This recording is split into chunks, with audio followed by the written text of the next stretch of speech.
نبدأ بسم الله. احنا هنعمل ده نص كيلو لحمة مفرومة فرمينها وشين خلاص، وبصل فرمينه ومصفين المية بتاعته، عصرين المية بتاعته. شايفين دول بصلتين، حوالي بصلتين كده. دي معلقة هريسة شطة بالثوم، ده فلفل طحنينه في المفرمة كله مع بعضه كده، سهل وبسيط ويتعمل في ثواني.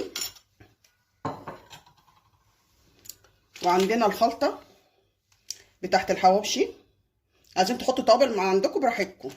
ده الكيس ده بياخد كيلو، انا هحط نص الكمية بس، في ملح وفي كل حاجة، نص الكمية بس،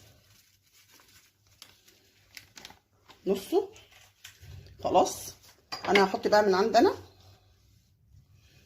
دي السمنة اللي احنا هنحشي ندهن بيها العيش.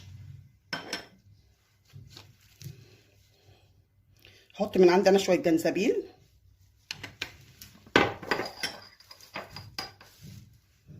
ومعلقة كزبرة مطحونة.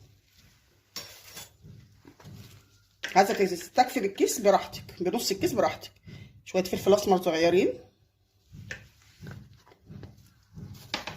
كل المكونات دي ندعكها مع بعض.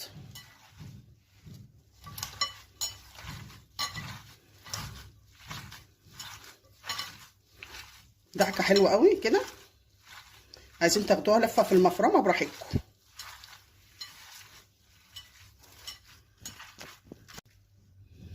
دعكناها كويس قوي مع بعض كده، وهنحط معاها سجق. ده شوحناه، حطيناه في شويه ميه صغيرين، وخرطنا بصله وقطعنا قطايه يتسبكوا كلهم مع بعض بقى كده.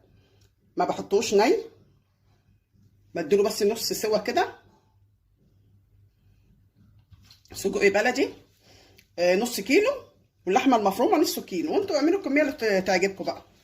جبنا العيش، شايفين جبنا العيش كده يكون ابيض مش محمر قوي.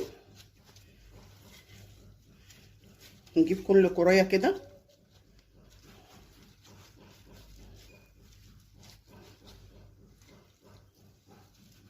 شايفين كده، شايفين. نروح جايبين السجق كده عليه